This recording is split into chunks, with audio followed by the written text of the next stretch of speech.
오늘 우리에게 주신 하나님 말씀은 전도서 2장 11절입니다. 구약성경 전도서 2장 11절입니다. 949페이지 구약성경 전도서 2장 11절 말씀 우리 함께 읽겠습니다. 시작. 그 후에 내가 생각해 본즉 내 손으로 한 모든 일과 내가 수고한 모든 것이 다 헛되어 바람을 잡는 것이며 해 아래에서 무익한 것이로다. 아멘. 오늘 새벽 예배하신 하나님의 은혜가 우리 성도님들께 함께 하시기를 예수님 이름으로 축복합니다. 아멘.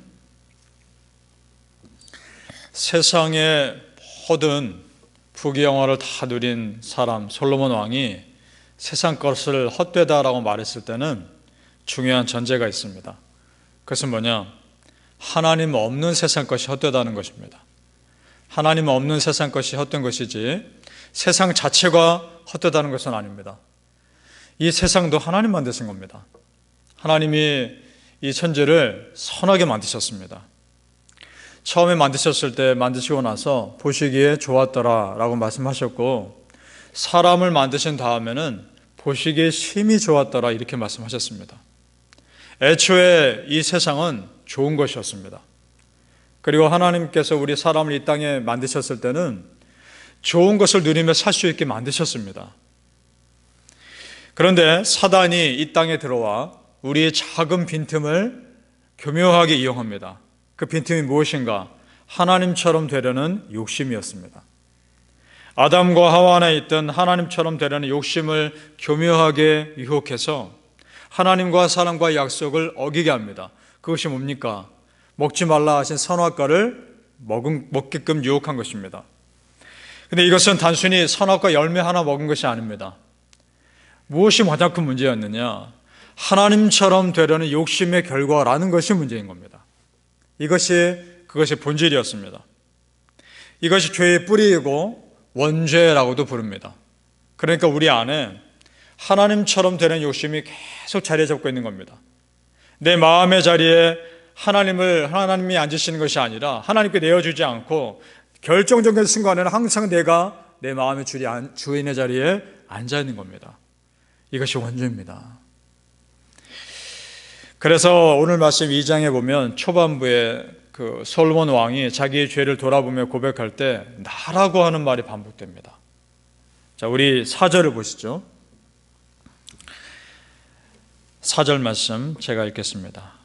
나의 사업을 크게 하였노라. 내가 나를 위하여 집을 짓고 포도원을 일구며. 그 다음 6절을 보시죠.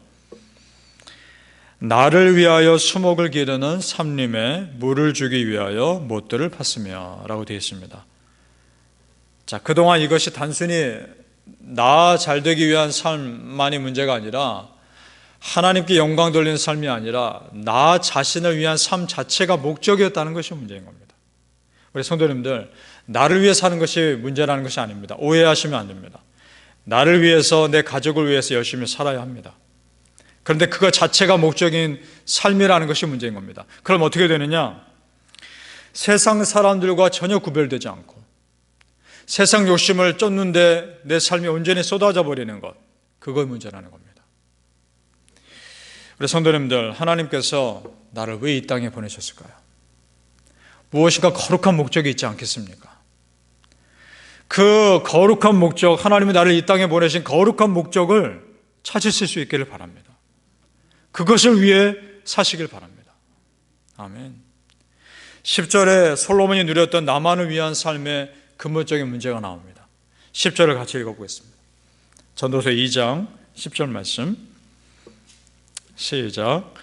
무엇이든지 내 눈이 원하는 것을 내가 금하지 아니하며 무엇이든지 내 마음이 즐거워하는 것을 내가 막지 아니하였으니 이는 나의 모든 수고를 내 마음이 기뻐하였습니다. 이것이 나의 모든 수고로 말미암아 얻은 몫이라. 아멘. 자, 보세요. 내 눈이 원하는 것을 내가 금하지 아니하였다. 이렇게 표현하고 있고, 내 마음이 즐거워하는 것을 내가 막지 아니하였다 이렇게 표현합니다. 무슨 말입니까?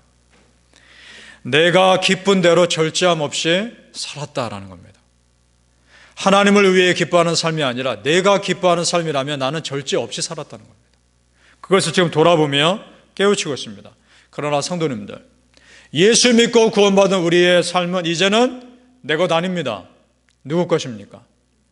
하나님 것이고 예수님 겁니다. 믿습니까? 그렇다면 이제 이후로 나의 삶은 예수님 기뻐하는 삶을 사셔야 하는 겁니다.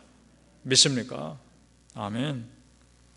결국 솔로몬도 그것을 깨닫고 이전에 자기 삶이 얼마나 헛된 것이었는가 깨닫고 고백한 말씀이 오늘 우리가 읽은 본문 11절이었던 겁니다. 우리 다시 한번 읽어보죠. 11절 말씀, 우리의 고백이 되기를 바랍니다. 시작. 그 후에 내가 생각해 본즉 내 손으로 한 모든 일과 내가 수고한 모든 것이 다 헛되어 바람을 잡는 것이며 해 아래서 무익한 것이로다. 아멘. 결국엔 이것이 우리의 고백이 되리라 믿습니다. 해 아래에서 하나님 없이 나만을 위한 삶이 다 헛되다는 겁니다. 우리 성도님들 그렇지 않으십니까? 다 헛되며 결국 내가 하나님 나라의 영광을 위해 산 삶만이 기억에 남을 겁니다. 참으로 지혜로운 사람은 이 땅이 아니라 저 하늘나라의 보물을 쌓는 사람임을 믿습니다. 그래서 갈라디아서 6장 8절에는 이런 말씀이 있습니다. 갈라디아서 6장 8절, 자기의 육체를 심는 자는 육체로부터 썩어질 것을 거두고 성령을 위하여 심는 자는 성령으로부터 영생을 거두리라. 아멘. 우리가 이 땅에 무엇을 심고 있습니까? 우리 성도님들 삶에 지금 무엇을 심고 있습니까? 바라기는 성도님들 말씀과 기도로 은혜로 우리 땅에 그 믿음을 심으셔서 우리 남은 삶 하나님 나라의 영광을 위해 쓰임 받으시기를 예수님 이름으로 축복합니다. 아멘. 이 전도서가 솔로몬 왕의 고백이라는 것이 중요합니다. 솔로몬 왕은요, 다른 누구보다 하나님의 기대와 은혜를, 축복을 잔뜩 받은 사람입니다. 한 몸에 다 받은 사람입니다. 그래서 세상 누구도 가지 못한 지혜를 가진 사람이고, 그가 왕으로 있을 때 그 나라 굉장히 부강하게 만들어 주셨습니다. 그렇다면 누구보다 더 예수님, 하나님 열심히 믿었어야 할 사람입니다. 그런데 그때 결정적인 실수를 합니다. 이방 우상을 섬기는 여인들과 정략 결혼을 합니다. 그 나라들과. 그 배경도 결국 같은 원리입니다. 결정적인 순간에 내가 내 마음의 주인의 자리에 있어서 하나님이 내 눈에 안 보인 겁니다. 그래서 내 마음 뜻대로 한 겁니다. 결정적인 순간에. 그래서 그 여인들을 통해 그 땅에 우상이 들어옵니다. 솔로몬 왕은 하나님이 가장 싫어하는 죄를 결과적으로는 저지른 겁니다. 그리고 왕비라고 하는 사람들이, 그 이방 여인들이 가장 앞서서 우상을 섬긴 일에 앞장섭니다. 솔로몬은 그것을 눈감아준 겁니다. 그 이스라엘 땅에 우상이 들어오는데 앞장선 왕이 되어버린 겁니다. 어처구니 없는 죄를 저지릅니다. 그럼 질문이 드는 거죠. 하나님 잘 믿는다고 하는 사람이 잘못된 길로 갈 수 있는가? 안타깝지만 그럴 수 있다는 겁니다. 솔로몬이 그랬고 나도 그럴 수 있습니다. 순간 잘못하면 나도 넘어질 수 있습니다. 우리 성도님들, 결정적인 순간에 내 마음대로 하고 싶은 그 마음이 문제인 겁니다. 그것을 잘 분별하시고 결정적인 순간에 하나님 붙잡으시길 축복합니다. 평소에 하나님을 잘 따르는 것 같다가도 결정적인 순간에 순종하지 않는 그 남은 몇 퍼센트의 불순종이 항상 문제를 일으키는 겁니다. 내 안에 그런 것이 없는지를 돌아보시기 바랍니다. 생각해 보세요. 솔로몬 왕이 다른 정치는 잘했을 겁니다.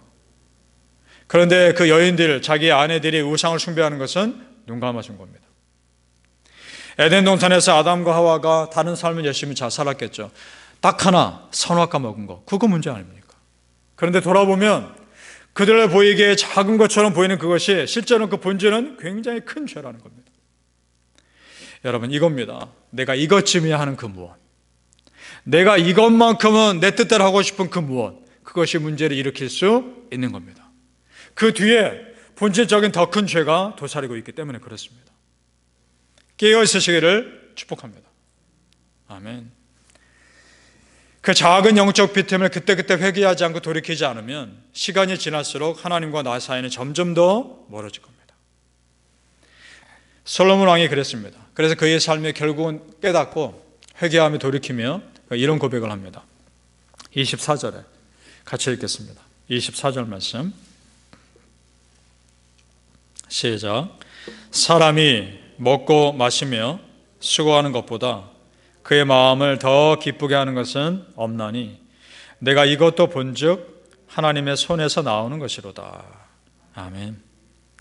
사람의 가장 기본적인 삶에서 만족을 얻으면 그것이 행복이라는 겁니다. 그런데 그 소소한 행복도 하나님에게서 온다는 겁니다. 믿습니까? 여러분 삶의 우선순위를 혼동하지 않으면, 우리가 삶의 우선순위 혼동하지 않으면 지금 이 땅에서 우리는 의미 있는 삶 살 수 있습니다. 그리고요, 삶의 방향이 하나님께 바르게 향하고만 있다면 결국 우리의 삶은 행복으로 가게 되어 있습니다. 믿습니까? 하나님만 잘 믿으시면 됩니다. 하나님 말씀만 잘 따르시면 됩니다. 그러면 우리의 삶은 결국은 행복하게 되어 있습니다. 사랑하는 성도님들, 하나님으로부터 은혜를 사모하시고 우리의 삶의 방향이 온전히 하나님만을 향하시기를 예수님 이름으로 축복합니다. 아멘. 기도하겠습니다. 아버지 하나님, 우리가 하나님 잘 믿기를 원합니다. 우리의 삶이 이제는 내 것이 아니요 예수님 것임을 믿습니다. 예수 믿고 구원 얻은 이후로 내 삶 내 것 아닙니다. 예수님의 것이니 뜻대로 인도하여 주옵소서. 이제부터 내가 사는 것 하나님의 것이니 아버지 원하시는 대로 이끌어 주시옵소서. 내가 원하는 삶이 아니라 하나님 원하시는 삶이라 해도 그것이 나에게 가장 좋은 삶임을 믿습니다. 하나님 잘 믿게 해 주옵소서. 우리 성도님들 정말 이 세상 가운데 믿음 잘 지키게 하여 주옵소서. 그것이 내가 사는 길임을 믿습니다. 그것이 내가 은혜 가운데 축복받는 길임을 믿습니다.